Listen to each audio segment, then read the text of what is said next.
Welcome back to New Hampshire's most well-armed podcast. Safest podcast. Well, we don't know that for certain. All right, we're not driving with cell phones. Maybe we are the safest. I don't know. I have never felt so safe in a radio studio before. I'd like to welcome Kevin Bloom and Mark Warden, who've come to join us. Thanks very much, gentlemen, for coming in. We haven't had you in for a couple weeks, and we haven't had Mark in for maybe even longer. I don't remember who's been here sooner, but it's always great to have you guys in here. And so we'll start out with HB 1609. Let's not waste any time. We had you in earlier in the year to talk about the Civil Asset Forfeiture Prohibition Bill, or whatever you want to call it. What do you want to call it? Well, that's a great question. And they take my stuff away. Yeah, that's a good one. We have a suggestion for what to call it, and that's Just Prove It for the name of how we refer to it. Mark has his own name for it, but... Can we say it on the air?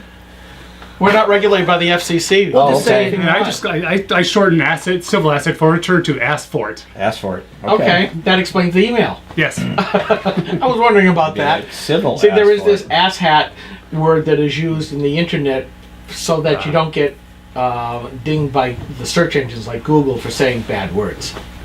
But we'll try to keep it clean for the rest of the show. But civil asset forfeiture is a real problem out there. And it's not as bad in New Hampshire as other places, but it could get a lot worse. So what we're trying to do is a little bit of preventive medicine here to keep them from, as Kevin mentioned, basically the problem is the police and law enforcement take your stuff without even charging you with a crime or convicting you. So basically you're presumed guilty before proven innocent. And it's a real problem around the country, and it's a problem here in New Hampshire as well. Yeah, it started off as part of the drug wars to try to put a pinch on those that were dealing, and especially during the time when crack cocaine in the urban areas was really rampant. I mean, it was a scourge at one point, especially in the urban black community. But it seems like everything else, it morphed. It goes way, way back further than that, actually, to the 1500s. Civil asset forfeiture was used to accuse property in witchcraft trials. So if your cart went out of control and killed somebody's pig, obviously it was possessed by Satan. I get it. She floats, take her stuff. Yep, and so therefore your property did something, and so the king gets all your money. That was kind of the way it went. Well, how much didn't make any more sense then than it does now? But well, how much worse can things get when you're consorting with Satan? well, that was the thing. Now we have. Well, now we've got the government Consorting with the government, yeah. It's the same thing. Well, Rand calls the U.S. the Great Satan, so maybe there's a combination in there somehow. Righto. Squirrels. So there have been some very strange seizures. Civil asset forfeiture has also been used by the federal government for things that they don't like. And there was a real prominent lawsuit that was against 50,000 bottles of oxygen because it was ruled to be an illegal drug. And this was when oxygen bars... of oxygen on the wall, 50,000 bottles of oxygen. Yeah, we don't even want to go there, but yes, you could do that. And as a drug, oxygen is very important to many of us. I'm addicted to oxygen. I am too. I think now that we can be honest that most of us will have to admit I'm pretty sure that progressives would like to prohibit anybody who's a conservative or a libertarian from using oxygen. They would certainly want to tax it if they could. Right. And the thing is that once you go down this road, that you say, well, we're going to take the property of someone, and it's much easier to sue just the property, and the person isn't charged, but to get their property back, they have to sue and they have to prove that the property is innocent, and property has no rights. So we enter this period of time where we have police officers, and by the way, there's a very strange circumstance here that we noted in what New Hampshire's figures say is that the average civil asset forfeiture is around $25,000. Nationwide, it's between $1,000 and $1,500. Ooh. And that's just comes from traffic stops where the police officer says, "Do you have any money?"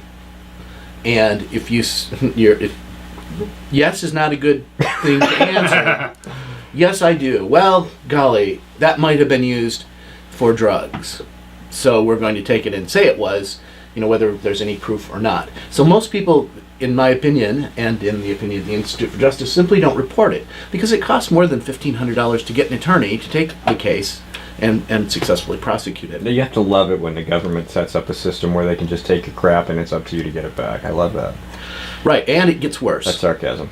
It gets worse. I did want to point out, because I think, and maybe you have different numbers, but somebody, Institute for Justice maybe was where I saw it. They say that New Hampshire on average seizes $900,000 worth of property a year, something like that. It's actually more than that. Is it more than that? It's Okay. around $950,000 worth that goes through the feds. Oh, okay. Now, the feds okay. they do what's called an adoptive seizure. They'll turn it over to the federal government and work with the DEA. And so what happens is they get to keep up to 80% of it, and it doesn't go to the state that pays their salaries. It just goes right to the department. So they get to keep it. They like that sort of thing. And I believe the opposite is that the amount that went through the state for civil asset forfeiture was closer to $62,000, something like that. Yeah, relatively small number compared to the size of the budget. But the problem with this whole thing is that it gives a perverse incentive to law enforcement to take people's stuff. Instead of fighting crime and going after true victims. Hang on. The SD card's full. Oh. We're gonna. I just noticed. I don't know how much we lost. We're gonna have to go back. No, we're not. Oh, no. Yeah, that's true, but still, pain in the butt. Okay. We're gonna clean out this card. We'll take a quick, short. No, break. just keep going. We've got Alright. stuff. Okay, we've got stuff. He's gonna clean. We Didn't have- I talk we have about plan- cleaning the card out? I did, didn't I? Yeah, we have Plan B and Plan C. Keep Yeah, talking. the card's pretty full. I'm sorry. Anyway, go ahead. We'll just keep going, and we'll just record what we. Right. So Everything, so. the government apparently has admired the crime business so much, and they're gotten so good at it that they're doing it on a retail basis now, and so they're just stopping. And you can expect this to continue because as the economic crisis that we've come up with deepens, the more government borrows, the less is available, of course, to private markets. Mhm. So you're going to have more fees, and you're going to have lots of charges, and you're going to have more property seized. And New Hampshire, by the way, is rated at D I saw that. and it's not as good as our surrounding states. By the Yeah, way. Vermont and Maine are much better off. So this Deeper. is an example of highway robbery, but unfortunately, in this case, the robbers have lights on their cars and wear badges and uniforms. Right, and there are some issues that intelligent people can disagree on, and one of them is, gee, if we have the Northern Pass, should we put it on towers or should we dig holes in the ground and stick it there? However, civil asset forfeiture is not one of those things. There are no good people on the other side of this argument. You have to be in favor of abolishing any kind of decency, any kind of rights. If you have no property rights, you have no rights at all. That's true. If someone could come in and say, oh, well, all your studio equipment, that's all related to drugs, and just take it. Right. Well, this is really an example of the slippery slope. Because again, as I said a little bit ago, this started off just for going after drug dealers and all that stuff, and it has slipped through so that, you know, if you break a moving violation, they pull you over, you could find yourself in the back of the squad car or walking by the side of the highway with everything else that you've got gone. Or if you're a landlord and you've got a drug dealer unbeknownst to you in your apartment, guess what? You no longer have that building. At the worst case. And it really turns the whole idea of one of the pillars of American jurisprudence upside down, which is you are innocent before you are proven guilty. And this runs absolutely counter to all of that. Exactly, and my car is just as innocent as I am. So we have two things. We have what's called criminal asset forfeiture, and that's if you rob a bank and you use your car. If they catch you, they're going to take your car. You used it in the bank robbery. That's pretty obvious. You've been charged, you've been convicted, and that's how it goes. Now, this bill does not address criminal asset forfeiture. It addresses civil asset forfeiture. That's where there is no charge. Right. There's This no is a conviction. very important distinction because people will try to confuse them. And they absolutely did in the hearing that we went to. Law enforcement continually, every single one that testified, from the Department of Safety down to the police chief's guy who spoke, they all mixed them together and said, oh, well, we never do that. And if you do it, then we're going to lose a lot of money. If you pass this bill, then we're going to lose a lot of money. And See, to me, as a former budget committee member, and you know, like the political activist I am going to run again for my town's budget committee. I think every activist should run for your local office. If the police department is complaining that they are underfunded, they shouldn't be going to this to fill in the coffer nooks and crannies. They should be going back to their select board, going back to the budget committee, or whoever the legislative body is in their town to say, we need more money, and make the case, here's why. Now, they all pad their budgets. Everybody pads their budgets, and I'm not just picking on the police. I'm not just picking on any government Not only bureaucracy. do they pad their budget, when Every- they get to the end of their fiscal cycle, they dump as much money as they can left in their budget to make sure they don't lose it. Right, but every bureaucracy does this, even in big corporations, because of what Steve just said, use it or lose it kind of deal. So from that aspect, don't worry about it. But if there are really gaps in what you do, if you just use, say, normal numbers, well, we have 2 patrolmen, we really should have 6, and they're using asset forfeiture for filling this in, then they ought to be paying, the people who do their budgets should be paying the price for this, rather than doing it, sort of like the old Random vaunted- acts of extortion or not? yeah, or ticket quoters, something like that. Whatever you want to call it, that's, it is what it is. There are people texting out there. I can hear them. Yeah. That's all right. I'm recorded. I'm on, here it goes. Do it the right way. Don't do this.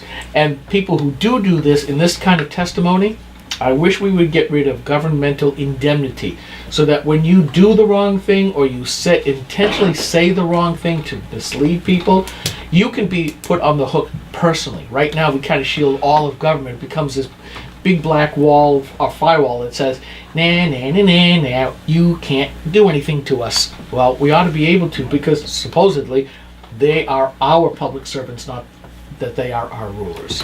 Sorry. I told him at the beginning of the show I was going to be ranting today. That's good. I appreciate it. And one question that I have is, since the numbers are so strangely disparate between the national average and what happens in New Hampshire, where they're saying the average is around 25,000, I wonder how good those numbers are. Do we really know how much money is being stolen? Or don't we? Is it just something is this just a number that they threw out there? Or How do we get it? I was going to say, I didn't know this flight had beverage service. Thank you, Carla. Or is it a case of maybe they're at the national level, they're picking the wallets, and here in New Hampshire they're picking up the whole car? What is the difference in the assets that are being picked Kevin up? brings up a good point here, and that's the fact that we don't know how bad the problem is or how serious it is here in New Hampshire. So one of the aspects of this bill, this piece of legislation we've put in, called HB 1609, includes a reporting requirement. So that every law enforcement agency in the state would be required to report if they have taken asset forfeiture or used that process during the year, how much it was, what the dollar value was. And then we can aggregate all that information in one place so we can see how serious it is. And right now, it kind of flies under the radar, and people are getting away with it because we don't have the reporting. So that's an important aspect that it will lead to transparency and good accountability in government.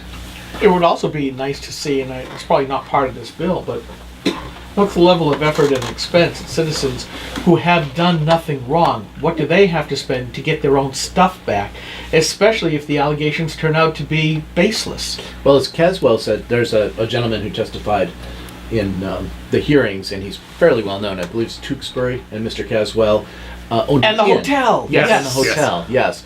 And he said it was over $200,000 had the Institute for Justice not picked up the tab and done it for him. And who among us has $200,000 that they want to pay an attorney? I don't to even think I have stuff- $200,000. Right, or can you even get it? What are you going to use? They picked it, according to him, during the discovery process.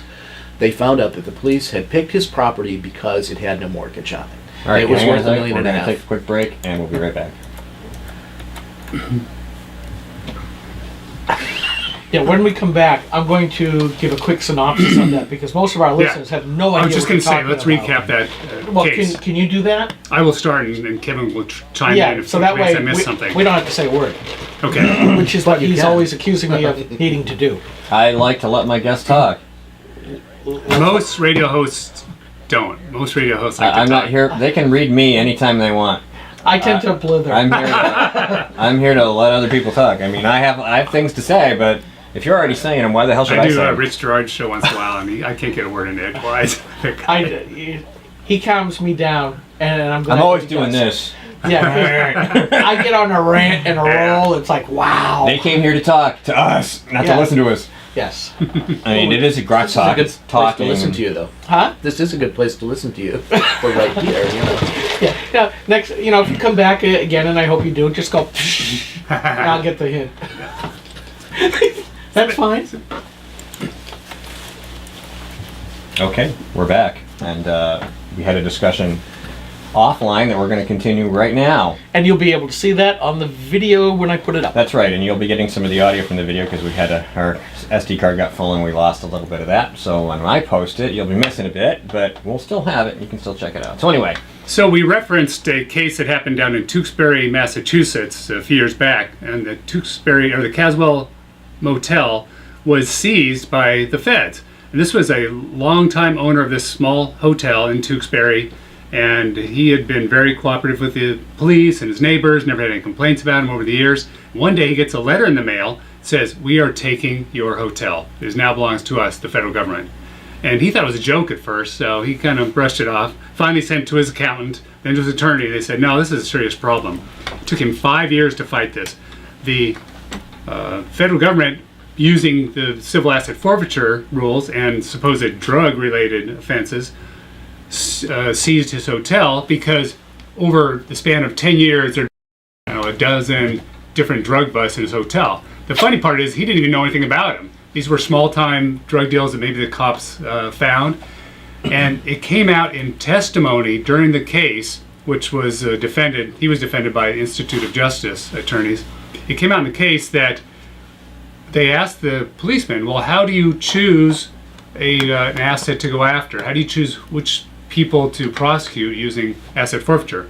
He said, what we do is we look at the list of what some of the drug crimes have been, and then we look at the ownership and the tax records and the deeds of all of these properties, and we look for the ones that have the most equity. That is the ones with no mortgage. He said it on the record in public testimony.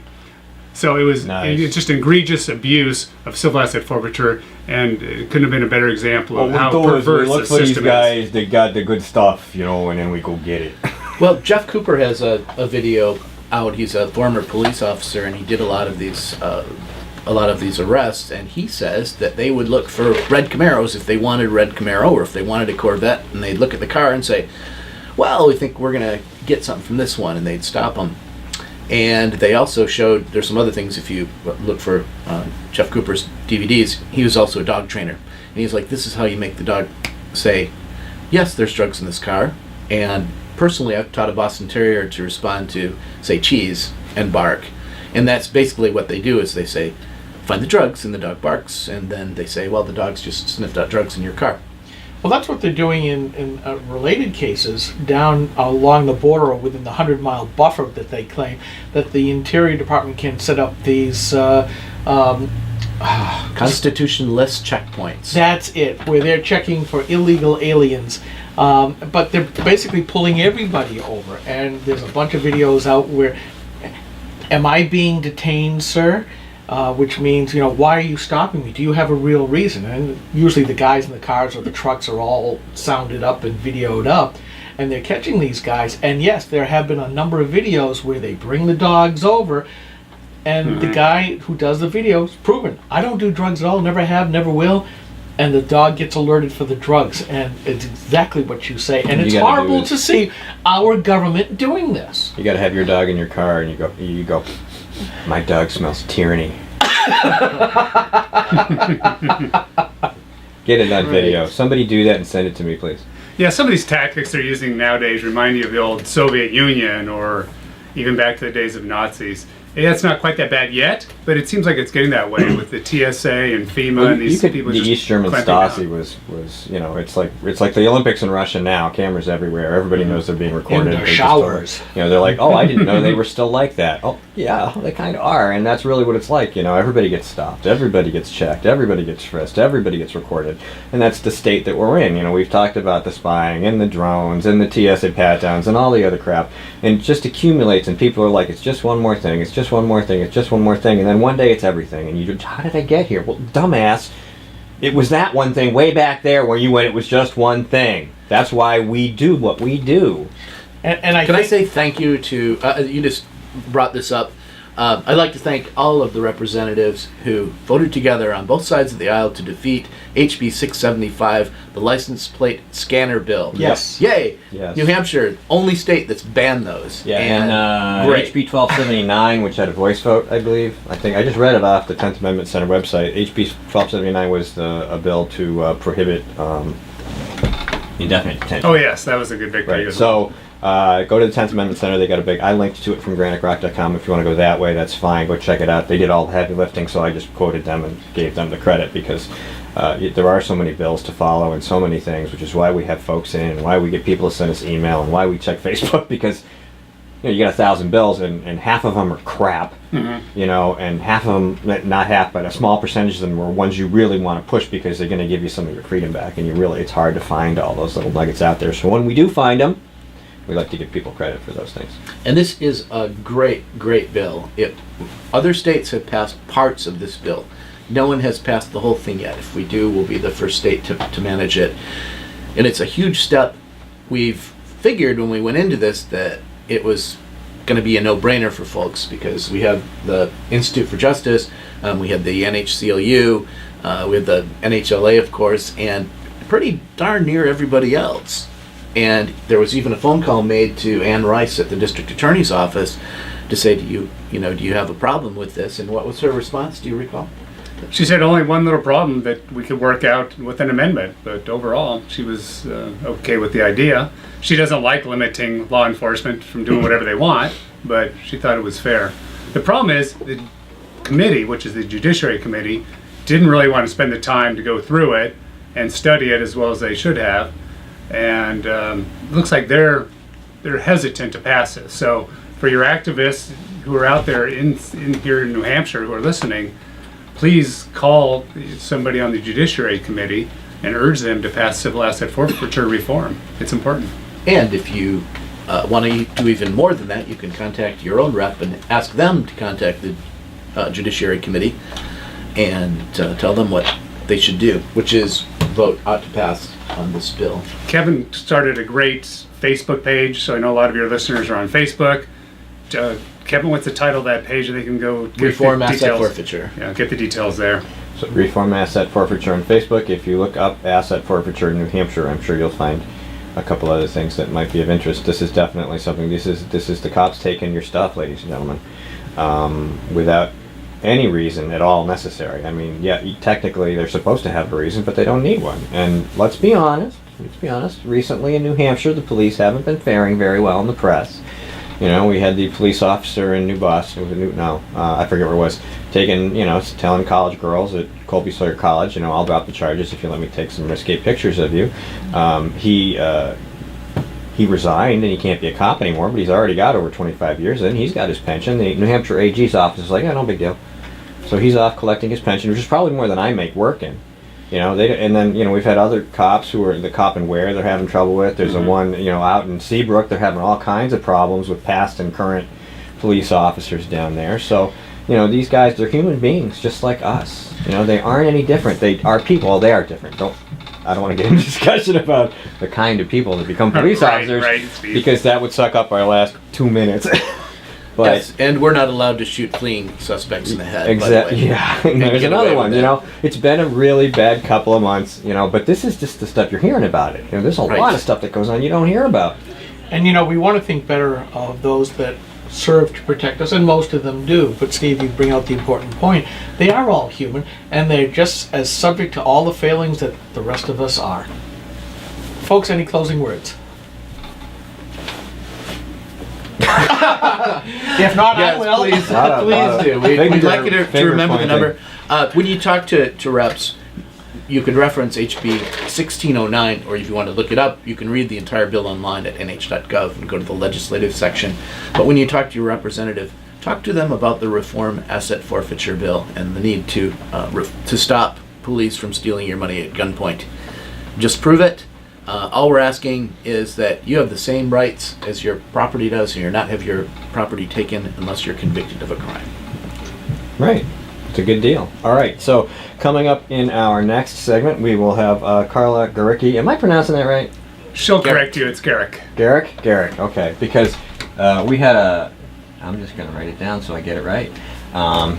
We had Betsy McCoy, who we've interviewed multiple times, and she's probably going to be in studio next week to talk about Obamacare and Medicaid expansion and all that. So this is in her wheelhouse, right? And I didn't know how to pronounce her name, but it's spelled out really, really long. It looks like McCaughey, and that's kind of how everybody... That's how I say that's it. what he was saying. So I was using that, and then I found out it was McCoy, and I'm like, oh, I mean, it doesn't look like McCoy. It really doesn't. I still look at it, and I go, McCaughey. No, McCoy. So, Garrick, excellent, outstanding. And anything else hot coming up, Bills, you want to talk about? You got about a minute and a half or so. Anything that you want people to start looking at?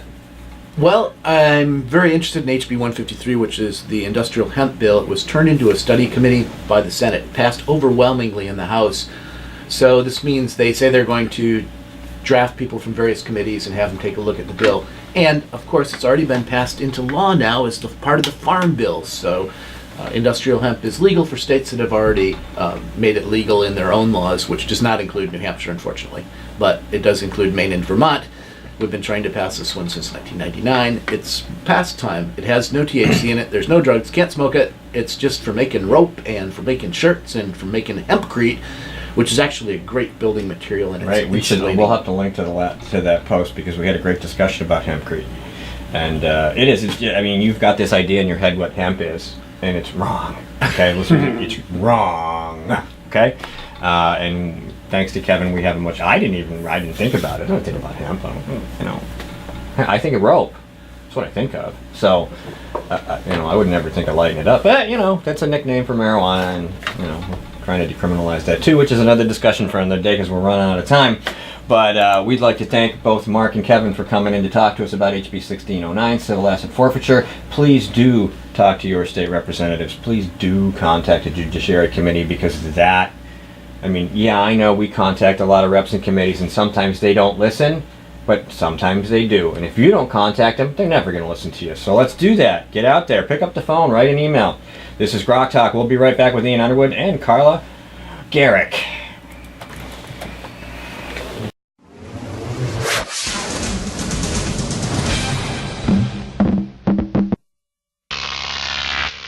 Grok TV.